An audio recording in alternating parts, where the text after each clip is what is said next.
ইমন জানাবেন যে সিন্ডিকেট সভায় আমরা বলছিলাম রাজনীতি বন্ধের সিদ্ধান্ত হয়েছে, এছাড়া আর কি কি সিদ্ধান্ত আসলো এবং এই যে রাজনীতি বন্ধের যে সিদ্ধান্ত সেই সিদ্ধান্তের বিস্তারিত আপনার কাছে জানবো।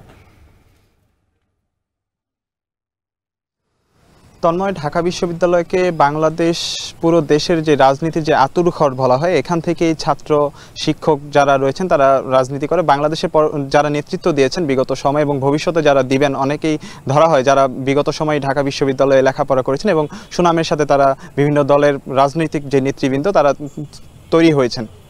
আজকে সন্ধ্যা 7টা থেকে রাত 9:30 পর্যন্ত ঢাকা বিশ্ববিদ্যালয়ের সর্বোচ্চ যে নীতি নির্ধারণী ফোরাম ধরা হয় সিন্ডিকেট, সেই সিন্ডিকেট বৈঠকে যেই সবচাইতে যেই সিদ্ধান্তটি এসেছে সেটি হচ্ছে যে ঢাকা বিশ্ববিদ্যালয়ের ছাত্র শিক্ষক কর্মকর্তা কর্মচারী সকলের যেই দলীয় রাজনীতি আছে সেই রাজনীতি বন্ধ রাখার যে নির্দেশ সেটি এসেছে এবং তারা যেটি বলছেন যে পরবর্তী নির্দেশনা আসার আগ পর্যন্ত এই সিদ্ধান্ত বলবৎ থাকবে।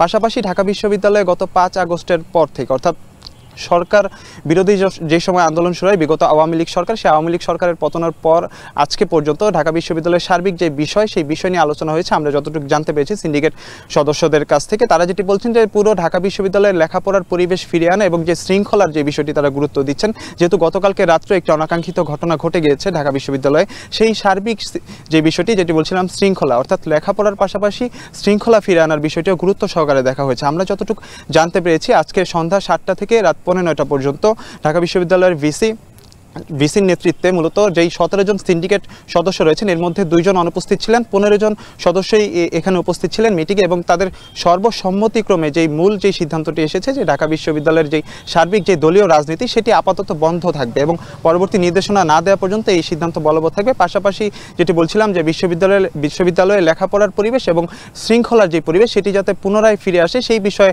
সার্বিক নির্দেশনা দিয়েছে এবং প্রতিটি হল এবং দায়িত্বশীল যে সমস্ত কর্মকর্তা কর্মচারী রয়েছেন সকলকে নির্দেশনা দেওয়া হয়েছে এবং যেটি আমরা জানতে পেরেছি আগামীকাল থেকে যাতে এই পুরো নির্দেশনা যাতে ভালোভাবে মানা হয় এবং বিশ্ববিদ্যালয়ের প্রশাসন থেকে নজরদারির যে বিষয়টি সেটি আনা হয়েছে। পাশাপাশি যেটি বলছিলাম যে রাজনীতির যে আঁতুড়ঘর, এই সিদ্ধান্তের পরবর্তী কিছুক্ষণ আগে এই সিদ্ধান্ত এসেছে। এই সিদ্ধান্ত আসার পরপর আমি কয়েকজন শিক্ষার্থীর সাথে এবং ছাত্র নেতার সাথে কথা বলছি। তারা যেটি বলছে তাদের মধ্যে এক ধরনের মিশ্র প্রতিক্রিয়া দেখা দিয়েছে। তারা বলছেন যে সার্বিক বিষয়টি পর্যালোচনা করে এবং পরবর্তী বিষয়ে তারা সিদ্ধান্ত জানাবে, ছাত্র নেতারা এমনটি বলছেন।